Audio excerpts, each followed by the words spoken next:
बरसाना के राधा रानी मंदिर की कहानी न केवल आध्यात्मिकता से परिपूर्ण है, बल्कि इसमें ऐतिहासिक घटनाओं का चमत्कारी स्वरूप भी शामिल है। यह कथा औरंगजेब के समय की है, जब ब्रज के मंदिरों पर आक्रमण किए जा रहे थे। इस समय राधा रानी के मंदिर और उनकी प्रतिष्ठा की रक्षा में अद्भुत चमत्कार हुए, जिनसे बरसाना की लाज बची। औरंगजेब के शासनकाल में उनके सैनिक ब्रज के मंदिरों को खंडित कर विग्रहों को अपने कब्जे में ले रहे थे। वृंदावन के गोविंद देव जी को जयपुर भेज दिया गया।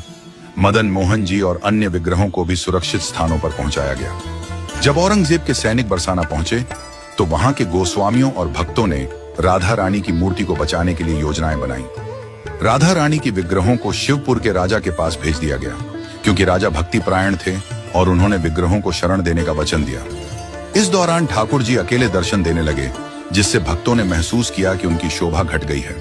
गोस्वामियों ने विशाखा सखी की मूर्ति को ठाकुर जी के पास विराजमान कर दिया, ताकि मंदिर में शोभा बनी रहे। औरंगजेब के सैनिक जब बरसाना के राधा रानी मंदिर की सीढ़ियों पर चढ़ने लगे तो एक चमत्कार हुआ। सैनिकों की आंखों की रोशनी अचानक चली गई। वे एक दूसरे से कहने लगे कि उन्हें कुछ दिखाई नहीं दे रहा है।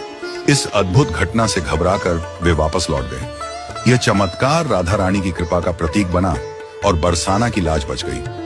राधा रानी की मूर्ति शिवपुर पहुंचने के बाद वहां चमत्कार होने लगे। राजा की प्रजा उनकी जय जयकार करने लगी। लेकिन कुछ समय बाद गोस्वामियों ने राजा से मूर्ति को वापस करने का अनुरोध किया। राजा ने इसे साफ मना कर दिया, जिससे गोस्वामियों के बीच हलचल मच गई। राधा रानी ने शिवपुर में सेवा कर रहे तीनों पुजारियों को स्वप्न में दर्शन दिए और कहा कि उन्हें बरसाना ले जाया जाए। स्वप्न में उन्हें दिखाया गया कि राजा के सभी द्वार खुले हुए हैं और सैनिक सो रहे हैं।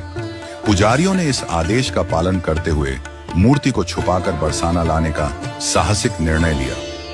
स्वप्न के अनुसार सभी द्वार खुले मिले और पुजारियों ने मूर्ति को बरसाना लाने में सफलता पाई।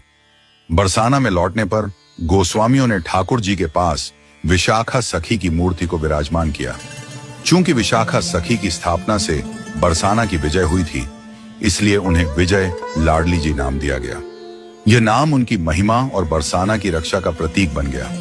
बरसाना के इस ऐतिहासिक और आध्यात्मिक प्रसंग से यह सिद्ध होता है कि ईश्वर की कृपा से हर समस्या का समाधान संभव है। विजय लाडली जी के रूप में विशाखा सखी आज भी ठाकुर जी के साथ विराजमान है और भक्तों को दर्शन देती है।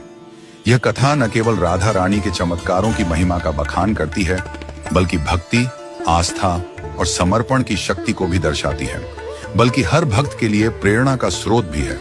यह दिखाती है कि जब भक्ति और समर्पण सच्चे होते हैं